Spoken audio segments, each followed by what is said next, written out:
ये आपको अयोध्या से सीधी तस्वीरें इस वक्त हम दिखा रहे हैं। मुख्यमंत्री योगी आदित्यनाथ रामलला के मंदिर का निरीक्षण करते हुए, निर्माण कार्यों का यहां पर बारीकी से निरीक्षण करते हुए नजर आ रहे हैं। मुख्यमंत्री योगी आदित्यनाथ आज वो एक दिवसीय अयोध्या के दौरे पर हैं। इस दौरान वो मंदिर निर्माण के कार्यों की प्रगति देखने के लिए पहुंचे और उनके साथ नृपेंद्र मिश्र भी आपको नजर आ रहे हैं।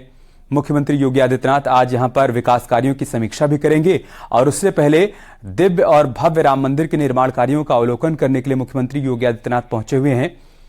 और आप देखिए, मंदिर का भूतल करीब करीब बनकर तैयार है और वहीं पर मुख्यमंत्री योगी आदित्यनाथ इस वक्त निर्माण कार्यों का निरीक्षण कर रहे हैं और अब वो गर्भगृह में माथा टेकने के बाद आगे बढ़ रहे हैं। यही वो स्थान है जहां पर प्रभु श्री राम विराजमान होंगे और उस गर्भगृह में मुख्यमंत्री योगी आदित्यनाथ इस वक्त पहुंच चुके हैं, जहां पर वो विकास कार्यों का निरीक्षण कर रहे हैं। उनके साथ नृपेंद्र मिश्र भी मौजूद हैं। इसके अलावा वहां पर चंपत राय मौजूद हैं। मंदिर के निर्माण कार्य में लगे हुए तमाम कारीगर, तमाम वहां पर जो बाकी लोग हैं, वो भी मुख्यमंत्री योगी आदित्यनाथ को बता रहे हैं कि किस तरीके से निर्माण कार्य को आगे बढ़ाया जा रहा है।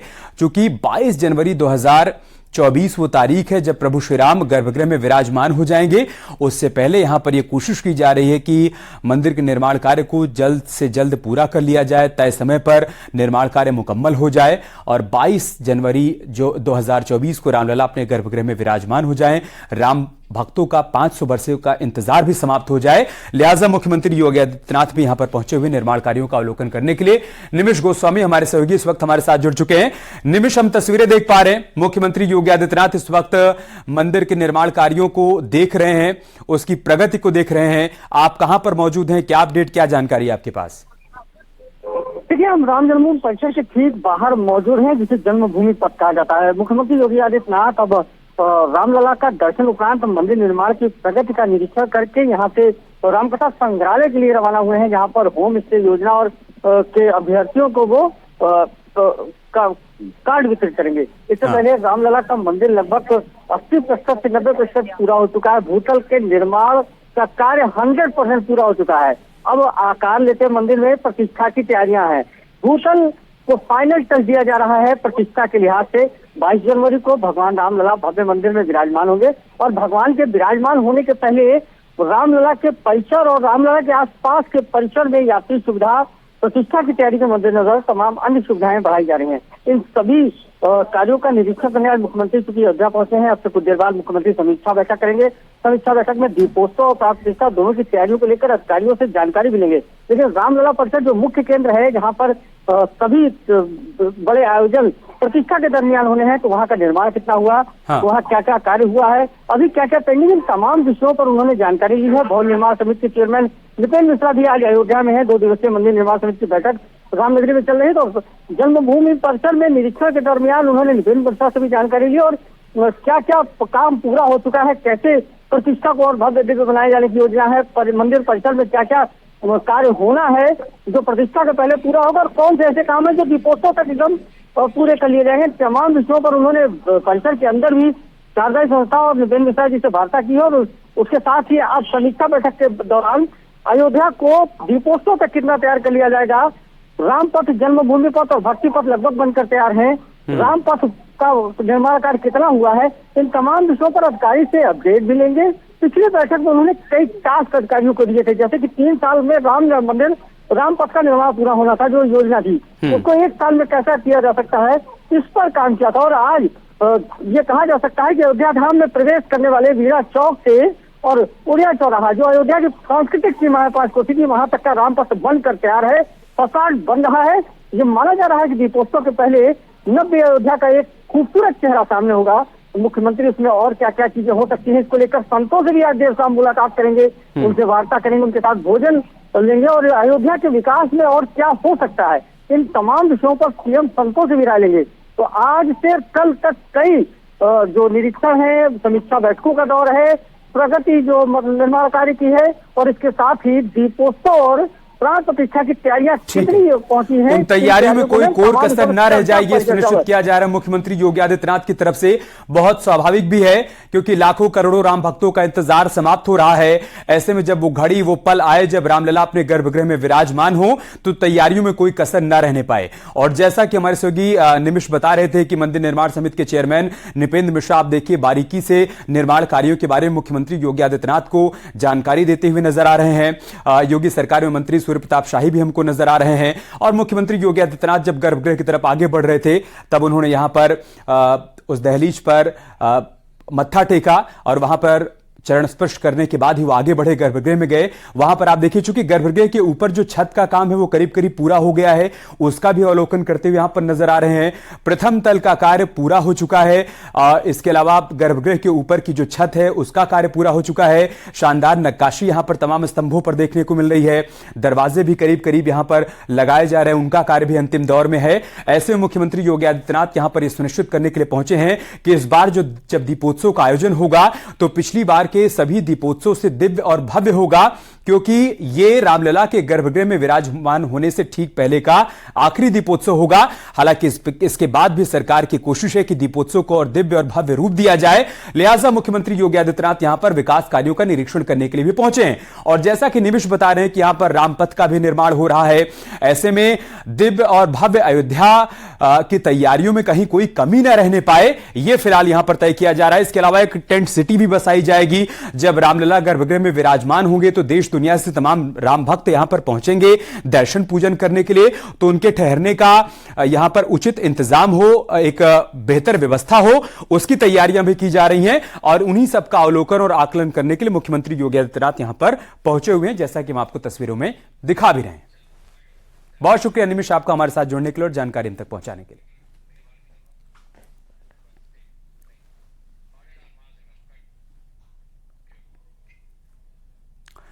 कमलनाथ पर रामगोपाल यादव ने बड़ा हमला बोल दिया है। रामगोपाल ने कमलनाथ को छुटभैया नेता बताया है। मध्य प्रदेश के पूर्व सीएम कमलनाथ को छुटभैया नेता बताया है रामगोपाल ने। अखिलेश ने यूपी कांग्रेस प्रदेश अध्यक्ष अजय राय को चिरकुट कहा था।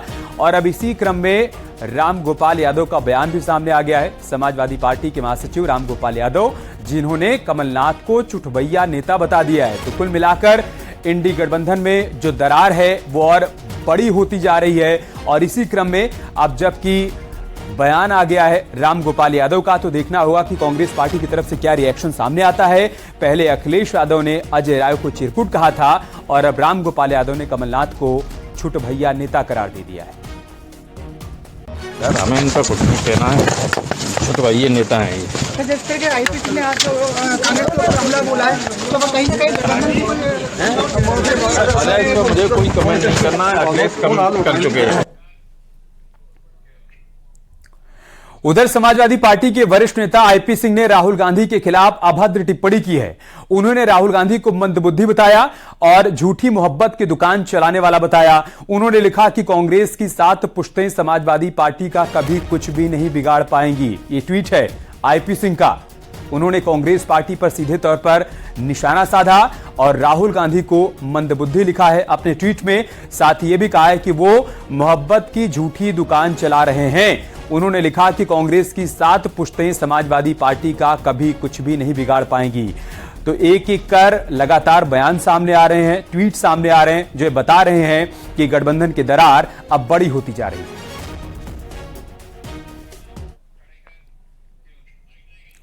वहीं कांग्रेस और समाजवादी पार्टी में मचे घमासान पर बीजेपी भी वार करने से नहीं चूक रही है। आईपी सिंह के ट्वीट पर बीजेपी नेता आलोक अवस्थी ने निशाना साधा है। रीट्वीट के जरिए उन्होंने भी अपनी तरफ से कुछ बातें लिखी हैं और क्या कहा है वो आपको दिखाते हैं। राज्यों के चुनाव आते आते यह घमंडिया गठबंधन अपने घमंड से बिखर जाएगा, यह भारतीय जनता पार्टी ने कहा था। अखिलेश यादव के हाल का बयान, जो कांग्रेस के प्रदेश के अध्यक्ष अजय राय को चिरकुट बताना और उनके प्रवक्ता के द्वारा उन्हें गली का गुंडा कहना, और आज समाजवादी पार्टी के पूर्व मंत्री, पार्टी के प्रवक्ता राहुल गांधी के लिए आप शब्दों की बौछार कर रहे हैं। उन्होंने कहा, उनको बुद्धिहीन बताया, उनको वंशहीन बताया और तमाम तरह की उपमाओं से संज्ञा दे रहे हैं। यह राजनीति में कभी नहीं देखा गया। सीएम योगी आदित्यनाथ ने पुलिस स्मृति दिवस के मौके पर लखनऊ में शहीद पुलिस जवानों को श्रद्धांजलि दी। सीएम योगी ने शहीदों को नमन करते हुए कहा कि पुलिस के जवानों के ही बलिदान के चलते आज उत्तर प्रदेश में बेहतर कानून व्यवस्था स्थापित हो पाई है और लोग अपने आप को सुरक्षित महसूस करते हैं।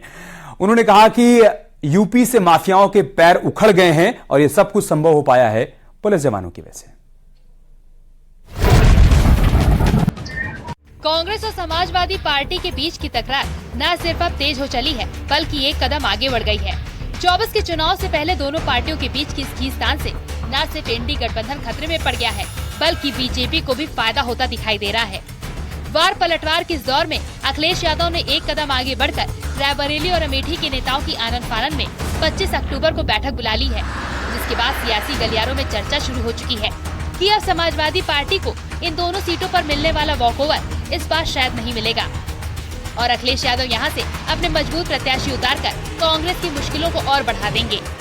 मध्य प्रदेश में सीटों के बंटवारे को लेकर सपा और कांग्रेस के बीच शुरू हुई जवानी जंग के दौरान अब भले ही कांग्रेस के नेता बैकफुट पे नजर आ रहे हों, लेकिन समाजवादी पार्टी के नेता लगातार उत्तर प्रदेश कांग्रेस अध्यक्ष अजय राय पर जमकर निशाना साधते हुए नजर आ रहे हैं। बीते दिनों जहां सपा मुखिया अखिलेश यादव ने अजय राय को चिरकुट कहा, तो वहीं अब सपा सांसद एसटी हसन भी अजय राय को सी ग्रेड का नेता बता रहे हैं। इतना ही नहीं, इस दौरान समाजवादी पार्टी जो अब तक अमेठी और रायबरेली में कभी कांग्रेस के खिलाफ प्रत्याशी नहीं उतारती थी, इस बार सपा उन सीटों पर भी अपना उम्मीदवार उतारने का मन बना रही है। हालांकि एसपी और कांग्रेस के बीच की ये तकरार बेशक लोकसभा चुनाव में दोनों ही पार्टियों के लिए मुश्किलें पैदा करेगी, उधर दूसरी तरफ बीजेपी को क्लीन स्वीप के लक्ष्य में मदद भी कर सकती है। रायबरेली में कांग्रेस का गढ़ इसलिए भी मजबूत रहा क्योंकि एसपी और बीएसपी ने यहाँ कांग्रेस को वॉकओवर से मदद की, लेकिन इस बार शायद ऐसा नहीं होने जा रहा है। जिनके साथ उत्तर प्रदेश के लोग नहीं हैं, जो समीकरण बना करके आते थे और उनको लगता था कि जात जमात की सियासत करेंगे तो उनका कुछ रास्ता निकलेगा, लेकिन इतिहास गवाह है 2017 में आपने समीकरण बनाया, कांग्रेस के साथ समाजवादी पार्टी का गठजोड़ हुआ, नतीजा कुछ नहीं। उधर कांग्रेस और एसपी की इस तकरार में अखिलेश यादव की चिरकुट वाले बयान पर भी लगातार सियासत हो रही है। हालांकि एसपी अभी भी अजय राय पर हमलावर है कि लैंग्वेज सम्मानजनक लैंग्वेज है, वो क्या उनका कैलिबर इस काबिल हैं कि उनको इससे बड़े प्रदेश की कमान दे दी जाए। ये जो कांग्रेस के सी ग्रेड के नेता हैं, उन लोगों को अपने बी और ए ग्रेड के नेताओं से सीख लेनी चाहिए। मैनर्स और एटिकेट्स उनके अंदर होने चाहिए। मुलायम सिंह यादव जी ने हमेशा अखिलेश यादव जी को आगे बढ़ा के उनसे बहुत मोहब्बत करते थे, अखिलेश यादव जी भी उनसे इसी तरह से करते थे, लेकिन हालात सबको मालूम है कि नेताजी ने अखिलेश यादव जी ने समाजवादी पार्टी को किस तरह से बचा के आगे बढ़े हैं। यूपी बीजेपी के प्रदेश अध्यक्ष भूपेंद्र चौधरी ने अखिलेश यादव पर निशाना साधा, साथ ही चिरकुट वाले बयान पर कहा कि अखिलेश को भाषा की मर्यादा बनाई रखनी चाहिए। उन्होंने कार सेवकों का नरसंहार कराया। लोकतंत्र में, राजनीति में भाषा की मर्यादा बनी रहे। अखिलेश जी बड़े नेता हैं, उत्तर प्रदेश जैसे राज्य के मुख्यमंत्री रहे, वर्तमान में प्रतिपक्ष के नेता, तो मेरा निजी मत ये कि भाषा की मर्यादा बनी रहे, लेकिन जो इन लोगों का इतिहास। वहीं गोंडा में बीजेपी सांसद कीर्तिवर्धन सिंह ने विपक्षी गठबंधन और अखिलेश पर निशाना साधा। और चलिए आपको एक रिपोर्ट के जरिए दिखाते हैं कि पुलिस स्मृति दिवस के मौके पर सीएम योगी आदित्यनाथ ने कैसे पुलिस जवानों की तारीफ की।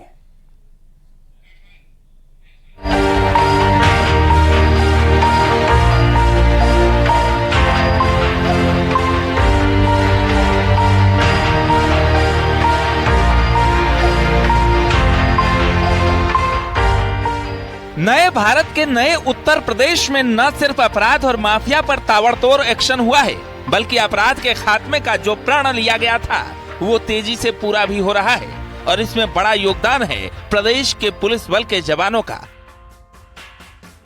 आज सीएम योगी आदित्यनाथ ने लखनऊ में पुलिस स्मृति दिवस पर शहीद पुलिस कर्मियों को श्रद्धांजलि दी।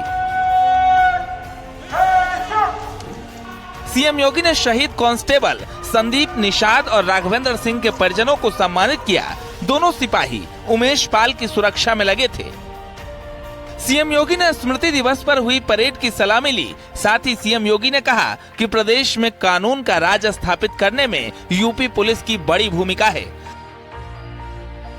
सीएम योगी ने कहा कि प्रदेश में अपराधियों पर बड़ा शिकंजा कसा गया है। अपराधी या तो जेल में हैं या तो मारे गए हैं। प्रदेश में कानून व्यवस्था को सुदृढ़ कर जनमानस में सुरक्षा की भावना बलवती करना एवं अपराधियों में कानून का भय पैदा करना हमारी सरकार की सर्वोच्च प्राथमिकता है। प्रदेश पुलिस बल के बजट में दोगुने से भी अधिक की वृद्धि की गई। वर्ष 2017-18 में कुल बजट 16,115 करोड़ 18 लाख रुपए था, जो वर्ष 2022-23 में 37,109 करोड़ 99 लाख रुपए हो गया। वहीं सीएम योगी ने कहा कि नए उत्तर प्रदेश में न सिर्फ माफिया पर ताबड़तोड़ एक्शन किया जा रहा है, बल्कि अपराध को जड़ से उखाड़ने का संकल्प पुलिस के जवान पूरा कर रहे हैं। वर्तमान में प्रदेश में ऐसा कोई संगठित अपराधी गिरोह नहीं जो जेल के बाहर स्वच्छंद विचरण कर रहा हो। ऐसे अपराधी या तो जेल भेज दिए गए हैं अथवा गिरफ्तारी के दौरान आत्मरक्षार्थ पुलिस कार्रवाई में मारे गए हैं। पुलिस की इन कार्रवाइयों ने समाज के सभी वर्गों, विशेषकर बालिकाओं, महिलाओं, कमजोर वर्गों, व्यापारियों में सुरक्षा की भावना को सुदृढ़ किया है। प्रदेश सरकार की प्रतिबद्धता व पुलिस के समन्वित प्रयासों से प्रदेश में सांप्रदायिक सौहार्द का वातावरण कायम है। सीएम योगी ने पुलिस स्मृति दिवस के मौके पर शहीदों के बलिदान को याद किया, तो साथ ही साफ कर दिया कि नए भारत के नए यूपी में अपराध और माफिया के लिए कोई जगह नहीं है। Bureau report, news 18।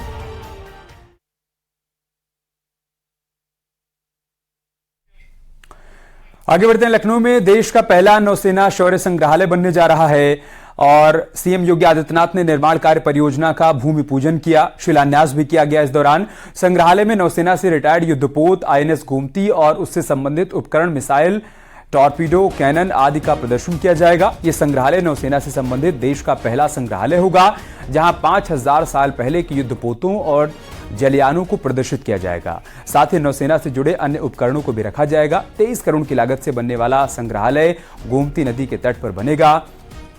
37,200 वर्ग मीटर यानी कि 7 एकड़ में इकाना स्टेडियम के पास फिलहाल ये कोशिश की जा रही कि निर्माण कार्य को आगे बढ़ाया जाए। इसके बनने से प्रदेश की जनता नौसेना की वीर गाथा को देख पाएगी। इस संग्रहालय में नौसेना में भर्ती की प्रक्रिया को समझ सकेंगे और साथ ही जलमार्ग के जरिए ऐतिहासिक जल यात्रा को देख पाएंगे।